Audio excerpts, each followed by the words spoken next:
நமது மெய்ப்பரும் நமது மீட்பரும் நமது ஆண்டவருமாகிய இயேசு கிறிஸ்துவில் பிரியமான உறவுகளே, அருள்ஒளி இணையதளம் வழியாக வத்திக்கான் வானொலி நிகழ்ச்சிகளை நாள்தோறும் உங்களுக்காக நாம் ஒளிபரப்பி வருகிறோம்.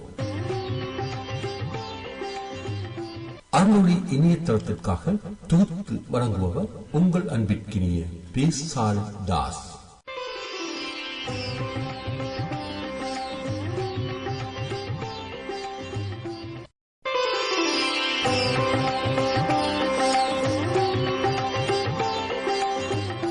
லவ்தேத்து இயேசுஸ் கிறிஸ்துஸ்.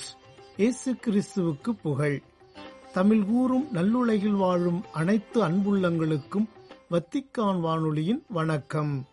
இறைவன் உங்கள் உள்ளத்தையும் இல்லத்தையும் தன் அன்பாலும் அருளாலும் அமைதியாலும் இன்றும் என்றும் நிரப்புவாராக.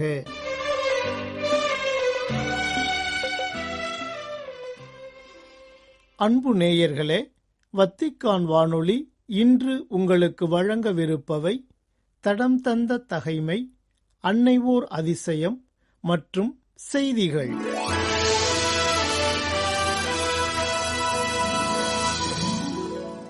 தடம் தந்த தகைமை. வீரமகனை தேற்றிய வீரத்தாய்.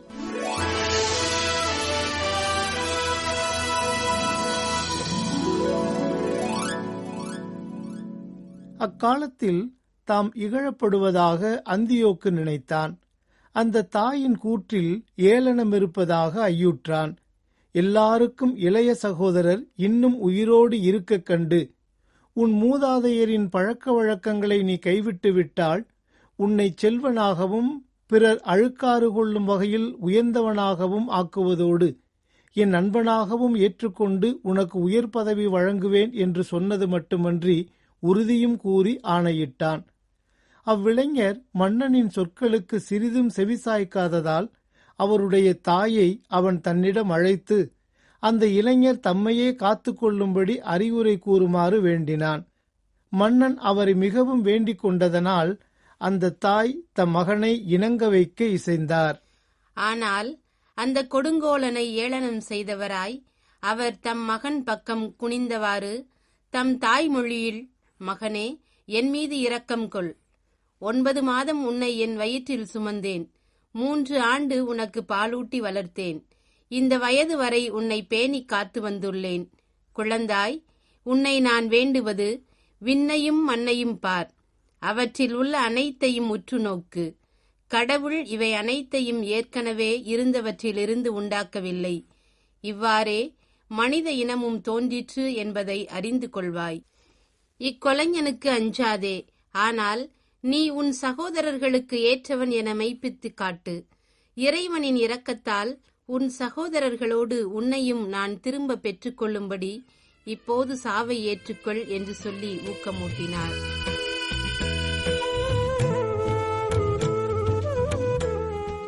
அன்னை ஓர் அதிசயம். துன்ப முடிச்சுகளை அவிழ்க்கும் அன்னை மரியா.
ஆண்டில் உருவாக்கப்பட்ட மரியா துன்பம் என்னும் முடிச்சுகளை அவிழ்ப்பவர் ஓவியம் ஜெர்மனியின் பவேரியா பகுதியில் ஆக்ஸ்பர்க் நகரிலுள்ள புனித பீட்டராம் பெர்லாக் ஆலயத்தில் வணக்கத்துக்குரியதாக தோற்றமளிக்கிறது.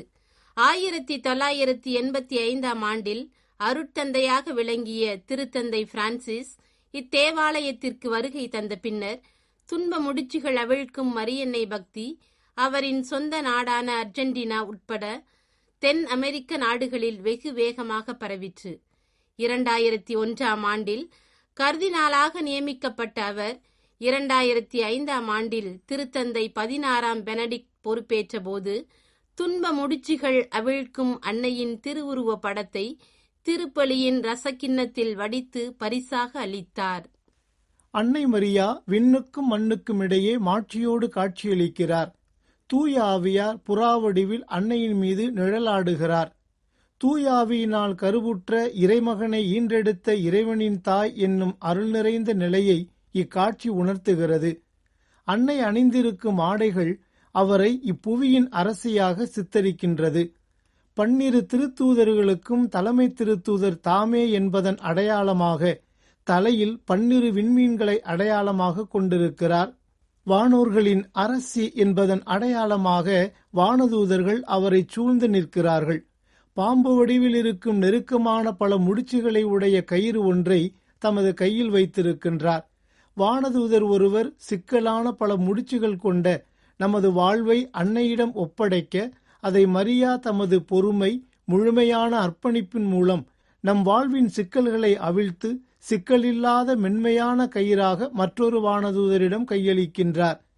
நிலவு வளையத்தின் மேல் அன்னை நிற்பது போலவும் அவரது காலின் கீழ் பாம்பின் தலை மிதிக்கப்படுவதாகவும் அமைந்துள்ள காட்சி அழகையின் மீதும் தீமைகள் மீதும் அன்னை மரியா அடைந்த வெற்றியை குறித்து காட்டுகின்றது. இக்கருத்தாக்கம் லியோ நகரை சார்ந்த புனித இரேனியு எழுதிய தப்பறைகளுக்கு எதிராக என்ற அவரது குறிப்பேடுகளிலிருந்து எடுக்கப்பட்டுள்ளது. ஏவாளின் கீழ்ப்படியாமையால் விளைந்த வாழ்வின் முடிச்சுகள் மரியாவின் கீழ்ப்படிதலால் அவிழ்க்கப்படுகின்றன. ஏவாள் கொண்டிருந்த அவநம்பிக்கையால் அடிமை நிலைக்கு தள்ளப்பட்ட மனிதர்களின் வாழ்க்கை மரியாவின் நம்பிக்கையால் விடுவிக்கப்படுகிறது. ஜெர்மனி நாட்டை சார்ந்த உல்ஃப் காங்லான் மண்டல் சோஃபியா ரென்ஸ் தம்பதியருக்குள் ஏற்பட்ட பிணக்கு மனமுறிவு வரை போன நிலையில் மிகுந்த வருத்தத்துக்கு உள்ளான உல்ஃப் காங் இயேசு சபை குருவானவரும் மரியன்னை மீது ஆழ்ந்த பக்தி கொண்டவருமான ஜாக்கப் ரேம் என்பாரின் உதவியை நாடினார். இருவரும் சந்தித்த போதெல்லாம் அன்னையிடம் இணைந்து ஜெபித்தார்கள். 1615 செப்டம்பர் 28 இருவரும் இறுதியாக ஜெபித்தார்கள். அன்றைய தினம் உல்ஃப்காங் சோஃபியா தம்பதியர் திருமண நாளன்று மணமக்களின் கரங்களை இணைக்கவும் அவர்களின் திருமண ஒன்றிப்பை சுட்டிக்காட்டவும் பயன்படுத்திய முடிச்சுகள் நிறைந்த ரிப்பனை அருட்தந்தை ரேம் அன்னையின் திருவுருவத்திற்கு முன்பாக உயர்த்தி ஜெபித்த வண்ணம் அந்த முடிச்சுகளை ஒவ்வொன்றாக அவிழ்த்தார். முடிச்சுகள் நீக்கப்பட்ட நிலையில் அந்த ரிப்பன் வெண்மையானது. அவர்களுடைய ஜெபமும் கேட்கப்பட்டது. உல்ஃப்காங் தன் மனைவி சோபியாவுடன் திருமண வாழ்வில் மீண்டும் இணைந்தார்.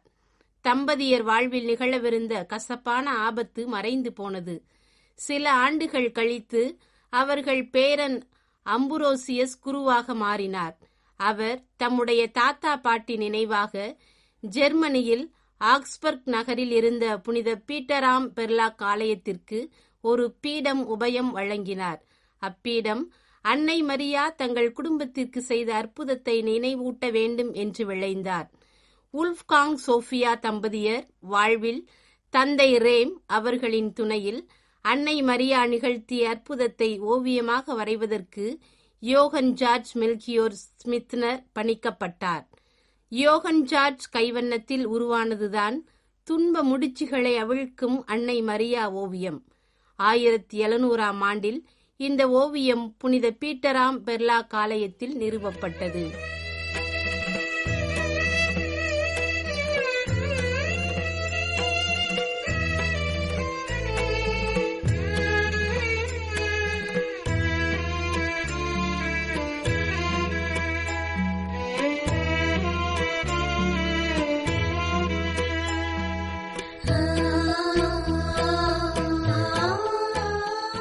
பதினெட்டாம் நூற்றாண்டிலிருந்தே மரியா துன்பம் என்னும் முடிச்சுகளை அவிழ்ப்பவர் என்ற நம்பிக்கை மிகுந்த பக்தி முயற்சி மக்களிடையே பரவலாயிற்று.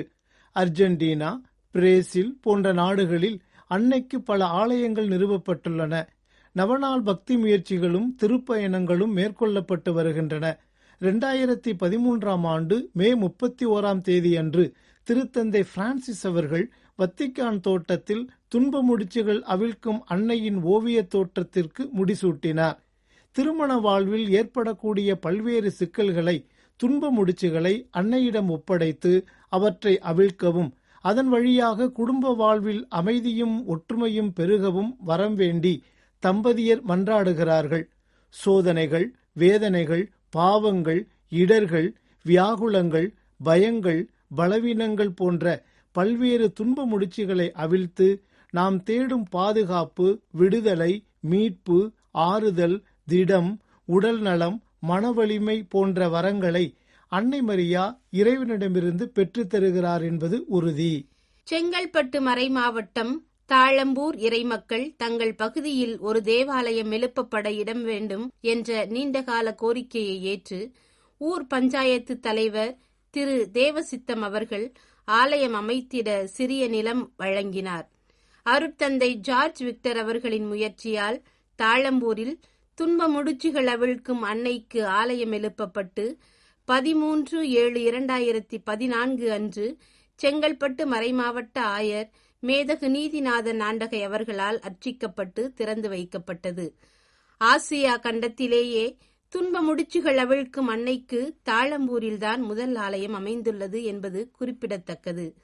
2018 முதல் 2023ஆம் ஆண்டு வரை அருட்தந்தை செல்வம் பெல்லார்மின் அவர்கள் அவ்வாலயத்தை சிறப்பாக உருவாக்கினார்.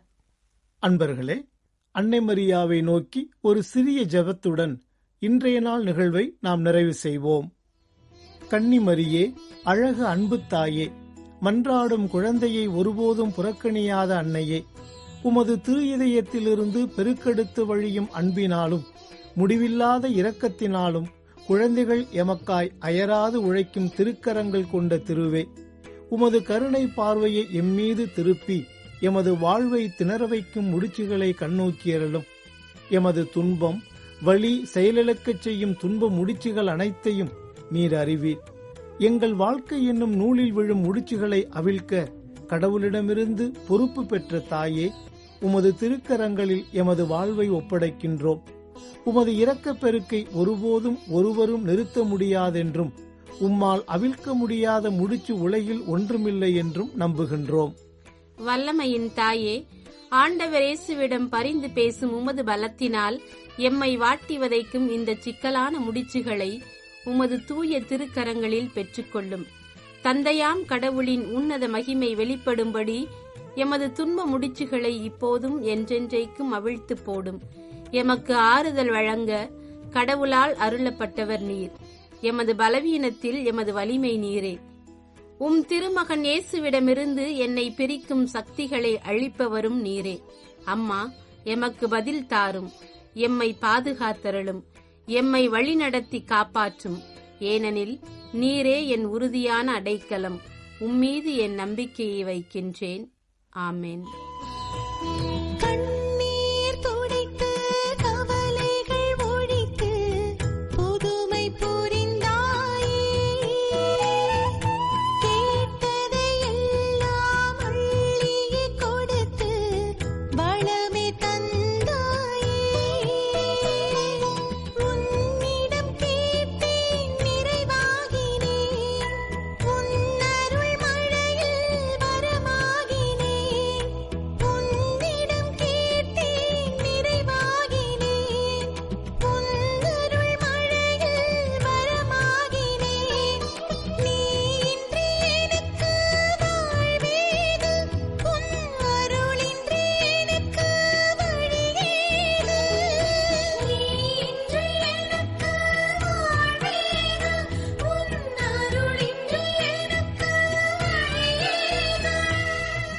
அன்பு உள்ளங்களே, இதுவரை நீங்கள் கேட்டு மகிழ்ந்தது வத்திக்கான் வானொலி வழங்கிய அன்னைவோர் அதிசயம் சிறப்பு நிகழ்ச்சி.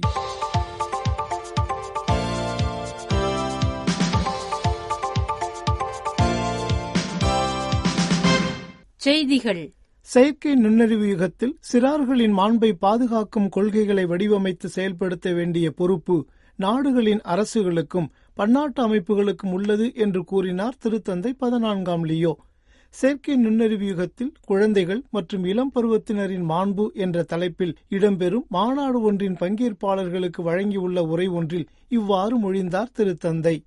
செயற்கை நுண்ணறிவு கல்வி, பொழுதுபோக்கு மற்றும் சிறார்களின் பாதுகாப்பு உள்ளிட்ட நமது அன்றாட வாழ்க்கையின் பல அம்சங்களை மாற்றியமைத்து வருகிறது என்று குறிப்பிட்ட திருத்தந்தை, இதன் பயன்பாடு சிறார்களின் மாண்பு மற்றும் நல்வாழ்வை பாதுகாப்பது தொடர்பான முக்கியமான நெறிமுறை கேள்விகளை எழுப்புகிறது என்றும் தெரிவித்தார்.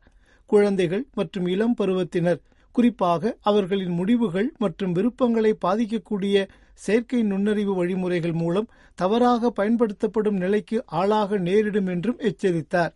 பெற்றோர்களும் கல்வியாளர்களும் இந்த இயக்கவியல் தொழில்நுட்பம் குறித்த விழிப்புடன் இருப்பதும், தொழில்நுட்பத்துடனான இளைஞர்களின் தொடர்புகளை கண்காணித்து வழிநடத்துவதற்கான கருவிகளை உருவாக்குவதும் அவசியம் என்றும் அவர்களுக்கு எடுத்துக்காட்டினார்.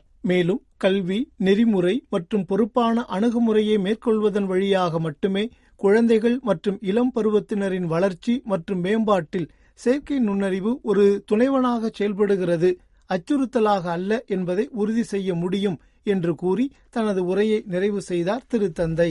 இறையியல் சிந்தனை, மறையுறை மற்றும் மறைக்கல்வி போதனைகள் மூலம் திரு அவை பல நூற்றாண்டுகளாக மறையுண்மை வாழ்க்கையின் மையத்தில் கடவுளுடனான அன்பின் நெருக்கமான ஒன்றிப்பின் விழிப்புணர்வு இருப்பதை அங்கீகரித்துள்ளது என்று கூறியுள்ளார் திருத்தந்தை 14ஆம் லியோ. நவம்பர் 13 வியாழக்கிழமையன்று இறை ஒன்றிப்பு நெறி, இயல் தோற்ற மெய்மை மற்றும் புனிதம் என்ற தலைப்பில் இடம்பெறும் புனிதர்பட்ட படிநிலைகளுக்கான திருப்பீடத்துறை மாநாட்டின் பங்கேற்பாளர்களுக்கு வழங்கிய உரையில் இவ்வாறு கூறினார் திருத்தந்தை. மறையுண்மை அனுபவங்களுக்கும் புனிதத்திற்கும் இடையிலான உறவு குறித்த இந்த முக்கியமான மாநாட்டின் இறுதியில் உங்களை வரவேற்பதில் மகிழ்ச்சி அடைகிறேன் என்று கூறிய திருத்தந்தை, இறை ஒன்றிப்பு நெறி என்பது நமது இறை நம்பிக்கையின் மிக அழகான பரிமாணங்களில் ஒன்றாகும். அதை பற்றிய நமது புரிதலை ஆழப்படுத்த உதவியதற்கு நான் உங்களுக்கு நன்றி கூறுகிறேன் என்றும் தெரிவித்தார். ஒருவரின் புனிதத்தை அங்கீகரிக்க அசாதாரண மறையுண்மை நிகழ்வுகள் அவசியமில்லை.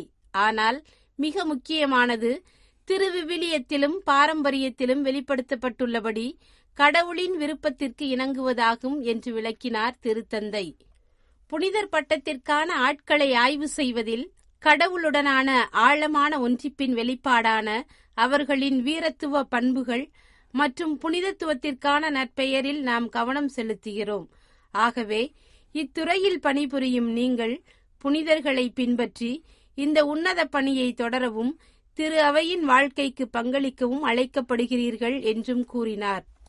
உரோமையில் இடம்பெற்ற செயற்கை நுண்ணறிவு யுகத்தில் குழந்தைகள் மற்றும் இளையோரின் மாண்பு என்ற தலைப்பிலான அனைத்துலக மாநாட்டில் செயற்கை நுண்ணறிவு மற்றும் செயற்கை உயிர் வடிவங்கள் மனித மாண்பை மதிக்க தவறினால் மனிதகுலம் தன்னுடைய அழிவை சந்திக்க நேரிடும் என்று எச்சரித்தார் திருப்பீடச் செயலர் கர்தினால் பியேத்ரோ பரோலின்.